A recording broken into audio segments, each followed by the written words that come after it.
En esta oportunidad vamos a conversar con el filólogo español Carlos Arrizabalaga Lizarraga. Él es catedrático, además, docente universitario en la Universidad de Piura. Es un investigador que tiene muchas publicaciones, artículos, libros sobre temas vinculados a su especialidad, como es la lingüística. Nos encontramos en la Feria Internacional del Libro 2022 en la ciudad de Lima, capital del Perú. Carlos, un gusto tenerte. Muy buenas noches. Buenas noches, un gusto, sí. ¿Cómo estás? Después de muchos años nos reencontramos. Para quienes no lo saben, Carlos ha sido mi docente. Nos conocemos desde hace muchos años y siempre pues, se ha destacado justamente por su acuciosidad, por su interés en estos temas, y prácticamente, a pesar de ser español de nacimiento, ya lleva muchos años en Perú investigando sobre la lingüística, sobre la cultura, y creo que eso también te da una autoridad tanto moral como intelectual para poder hablar sobre estos temas. Carlos, cuéntanos cómo te sientes acá después de muchos años ya afincado en el Perú. Bueno, yo me siento muy bien, claro que sí. Ser extranjero siempre, bueno, pues es una condición un poco difícil, porque es la condición del migrante, ¿no? De que tiene siempre una raíz en otro lugar, ¿no? Y es una raíz muy, muy fuerte, ¿no? Pero también es la ventaja que tiene digamos, el sentido del contraste, ¿no? El sentido de enamorarse de las palabras, ¿no? De palabras distintas, ¿no? De palabras que uno ve, y me ha gustado viajar a Argentina, Colombia, Chile, y encontrar, pues, sorprenderse con palabras distintas, ¿no? Pero yo me he dedicado sobre todo, pues, a estudiar efectivamente, ¿no? Las palabras del Perú, ¿no? Los peruanismos, también otros aspectos, ¿no? De la forma de hablar, sobre todo del norte de Piura, ¿no? Recuerdo como si fuera casi ayer cuando nos comentabas que llegaste a Perú allá por finales de los 90s y por ejemplo nos contabas una anécdota muy curiosa, que tratabas de comprar un pasaje y tú preguntabas porque en la agencia de transportes que querías comprar un billete y nadie te atendía, te colgaban el teléfono, pensaban que estabas loco. Entonces me imagino que ese impacto inicial que tuviste, eso también despertó mucha curiosidad en ti por conocer un poco más de nuestra lengua. Sí, la verdad que el choque inicial de llegar a otro país y darse cuenta de que las palabras ya no significan, no todas, porque un niño significa lo mismo en todas partes, pero hay tantas palabras que los pioneros al niño le dicen churre, ¿no? O aquí en Lima chivolo, ¿no? Entonces hay que ver, ¿no? Hay que enfrentarse a esa realidad y es un reto, ¿no? Aquella anécdota sí fue divertido que, claro, en España la palabra pasaje no se emplea más que para los barcos, ¿no? En cambio, en el Perú, pues ese léxico de los barcos se ha extendido a tierra adentro, ¿no? Como pasa con otras palabras, la playa de estacionamiento, ¿no? Arranchar o virar, son palabras que vienen de los barcos, pero que ahora los usamos en los carros, ¿no? El timón, ¿no? Los carros tienen timón como si fuesen barcos, ¿no? Y claro, todo puede ser, pues diríamos, es así, pues, ¿y qué tiene de raro, no? ¿Qué tiene de raro? Cuando ya nos acostumbramos a las palabras, las automatizamos, ¿no? La ventaja de venir de otro país es que, diríamos, uno puede, digamos, desautomatizar el empleo del lenguaje y volverlo reflexivo. Y yo me doy cuenta, y con satisfacción, que a muchas personas les gusta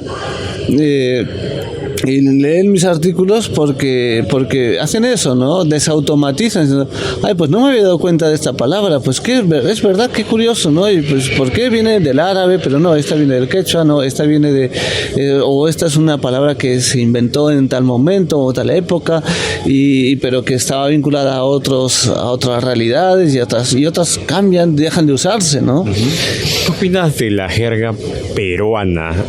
Porque si bien es cierto, y tú lo conoces muy bien, hay un lenguaje formal, pero también utilizamos muchos, lo que en inglés vendría a ser algo así como gags, ¿no?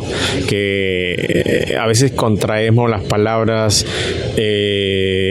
quitamos algunas sílabas, les cambiamos, invertimos el orden. A una cosa la llamamos de múltiples formas, ¿no? Por ejemplo, se me ocurre, ¿no? Cuando decimos vamos a comer, algunos dicen vamos a papear, vamos al rancho, vamos al bitute, vamos al combo. Entonces como que hay una gran imaginación por parte de los peruanos también cuando intentamos comunicarnos, siempre como apropiándonos de ciertos lenguajes, quizás de alguna manera podría ser replana. Tú me dirás si estoy en lo correcto o no, pero como que también el lenguaje lo vamos fusionando, así como fusionamos la comida, la música. Bueno, sí, es una enumeración larguísima de fenómenos que ocurren. No hay nada propiamente lingüístico que no se pueda cambiar. O sea, las lenguas cambian en todos los aspectos, ¿no? En el orden, en la pronunciación. Y replana se decía en Lima ya, y no sé, pocos conocen la palabra, ¿no? Lo que dan las jergas de las más callejeras, ¿no? De los barrios así más en los años 30, 40, ¿no? La replana, y hay varios diccionarios de replana, hay mucha replana. Y también en su momento, tengo entendido, fue difundido por diarios sensacionalistas de la época, ¿no? Sí, sigue habiendo el Trome, ¿no? Ha habido muchos. Es una nueva hornada, digamos, y la prensa sensacionalista no es tan antigua, pero sí que había medios, ¿no? Sensacionalistas a través del humor, de los chistes, de las sátiras, de las viñetas, ¿no? Pero sí hay algunas jergas que Trome, ¿no? Que es la inversión de la revesina de maestro, pero otras son efímeras, ¿no? Aquí a veces hay un poco la tentación de como esas son las más llamativas, porque tienen el propósito de ser llamativas, ¿no? De ser muy expresivas. Pues a veces pensamos que esas son las palabras más peruanas, ¿no? Y a veces en el propio diccionario de peruanismos que publicó la Academia Peruana de la Lengua, se recogen muchas, pero a veces algunas de esas son efímeras, ¿no?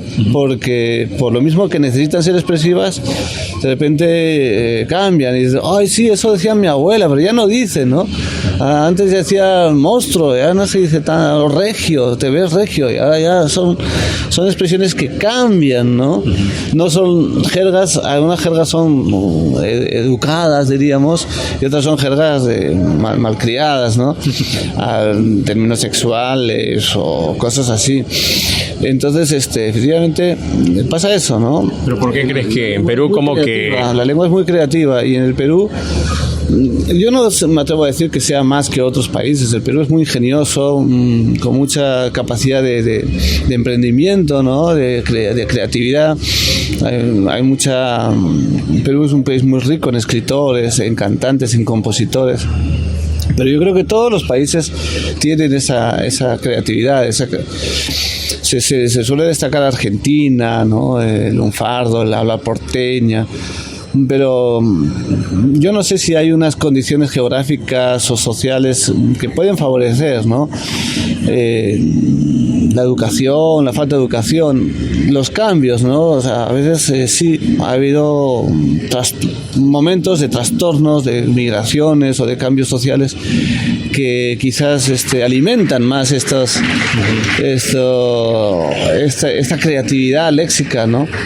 Pero en todos los lugares hay, en España también, o en México también, y las jergas a veces se exportan, ¿no? El güey de México ha venido al Perú, pero igual que había pasado con el bacán, que era una palabra argentina que vino antes con el tango, y antes vino el chévere, que vino de Venezuela. Entonces es curioso cómo esas jergas pueden exportarse, ¿no?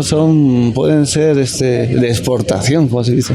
Hay un fenómeno también que me ha llamado la atención, porque tú tienes un libro donde hablas sobre los piuranismos empleados por Vargas Llosa en su libro, porque al trascender Mario Vargas Llosa con su literatura, consiguió de alguna manera que todas estas formas de hablar como que se internacionalicen, ¿no? ¿Cómo ves tú ese fenómeno, ¿no?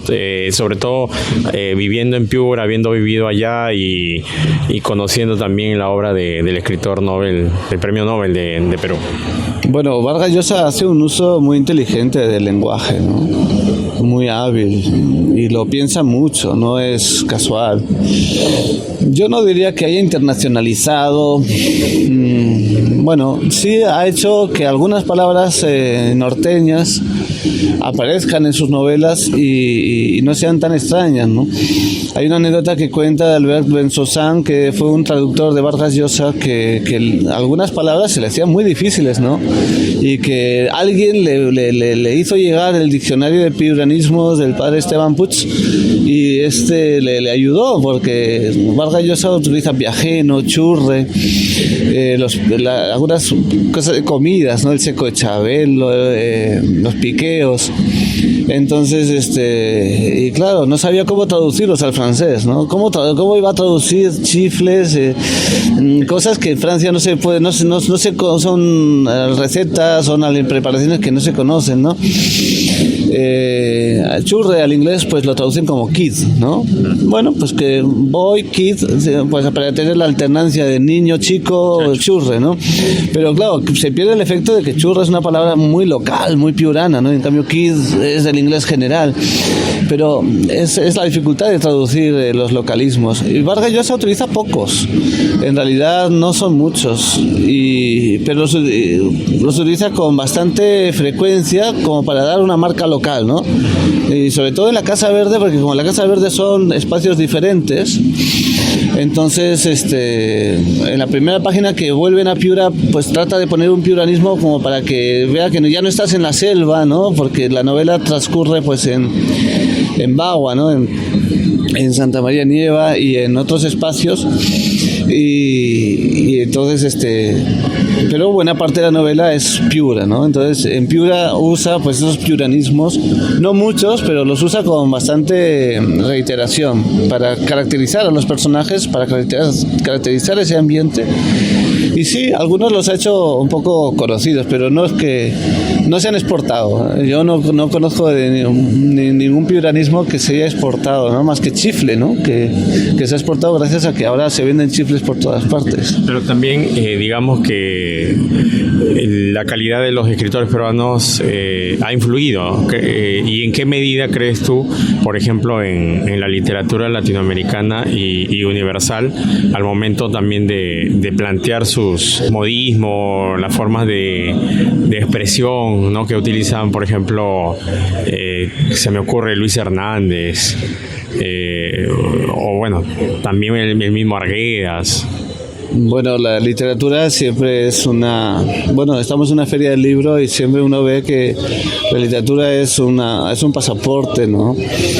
Es una puerta de entrada a las otras culturas, y por eso es tan rico, tan enriquecedor leer literatura universal, ¿no? Porque te abre muchos mundos. Y la literatura peruana ha hecho que el diccionario, la Real Academia Española, desde el principio introdujo algunas palabras americanas, ¿no? Por ejemplo, mote, que es del quechua, que es una palabra tan peruana, el mote, ¿no? Anteayer me invitaron en mote, ¿no?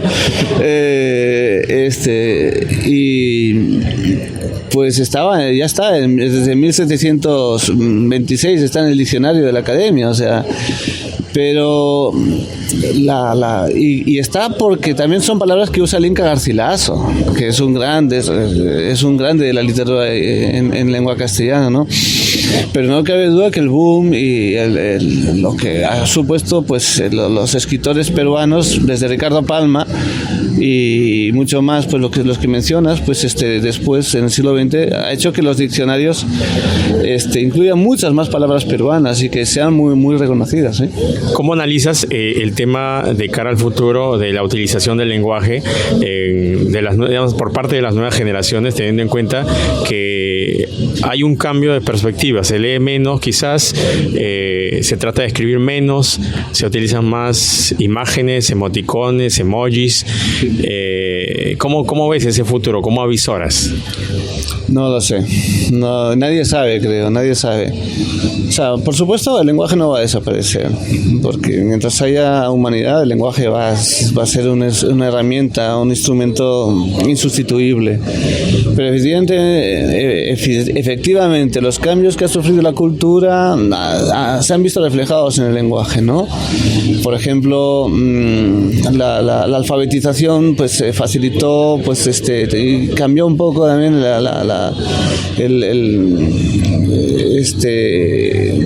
quizás pues facilitó un léxico más variado, más formal, más normalizado, menos dialectalizado, ¿no? Y es posible que volvamos de algunos aspectos a dialectalizar más el lenguaje por un lado, pero también nos globalizamos mucho. O sea, es un poco contradictorio lo que puede pasar. Lo que tú dices, la cultura más audiovisual, puede que volvamos a tener más metáforas, porque quizás perdamos un poco el hábito de la lectura y con eso perdamos un poco el hábitos analíticos, científicos. No lo sé. Es incierto el futuro. Es incierto, sí, pero hay quienes dicen que bueno, esto es un empobrecimiento del lenguaje. Bueno, el lenguaje se empobrece y se enriquece nuevamente, ¿no? Se transforma, ¿no? Claro, porque dejamos de leer quizás en físico, pero leemos en digital. Sí, y es posible que las personas, o sea, que haya menos personas leídas, ¿no? Eso sí, que volvamos un poco a lo que era antes, que no todos... hemos tenido como 100 años en lo que un buen porcentaje de la población lee habitualmente, ¿no? Y eso quizás cambia, ¿no? Pero no sé si eso va a tener consecuencias muy graves para el lenguaje, ¿no? Quizás volvamos a ser más orales, más metafóricos, más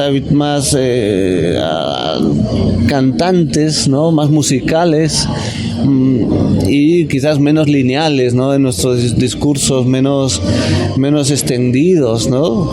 Porque la extensión, las frases largas, los párrafos ampulosos es el resultado también de una cultura escrita, ¿no? Hay muchas cifras que mencionan que Perú es uno de los países, al menos de esta región de Latinoamérica, que lee un poco. ¿Eso en qué medida crees tú que puede impactar también en nuestras capacidades?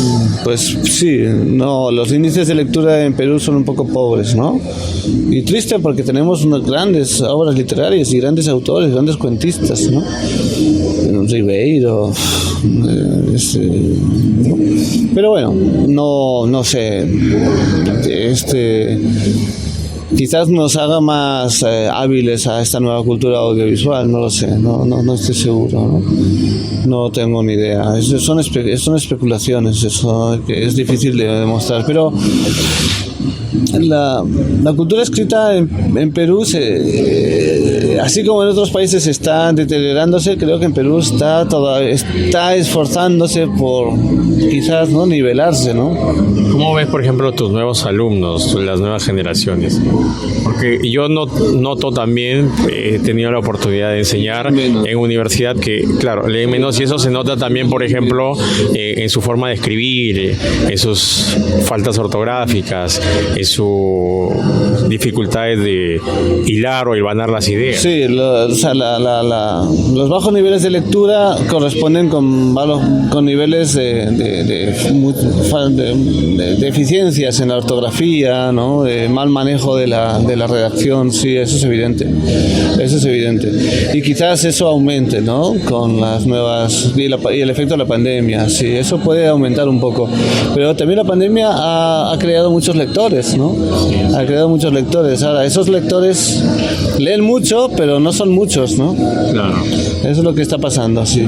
Finalmente, ¿qué recomendaciones? Hay que buscar, hay que leer, pero y empezar por leer, ¿no?, los clásicos, por leer buenos libros, por leer a Ribeiro, por leer los cuentos de Ribeiro, por leer obras que sean